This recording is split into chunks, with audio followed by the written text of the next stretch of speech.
علی نے جب تہہ خانے کا دروازہ کھولا تو اندر ایک ایسا راز چھپا تھا جسے 20 سال سے کوئی نہیں جانتا تھا۔ دیوار پر زینب کی تصویر لگی تھی اور اس کے پیچھے صرف ایک جملہ لکھا تھا، میں مری نہیں تھی۔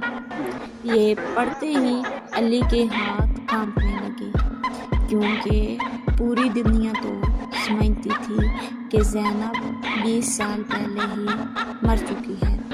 پھر اسے ایک پرانی ویڈیو ملی جس میں زینب رو رہی تھی اور وہ کہہ رہی تھی، مجھے بچا لو، مجھے بچا لو۔ لیکن سب سے خوفناک راز ابھی باقی تھا۔ Full story part 2 now available on Silent Advice. Subscribe now on the for more horror stories. اللہ حافظ، دعاؤں میں یاد رکھنا۔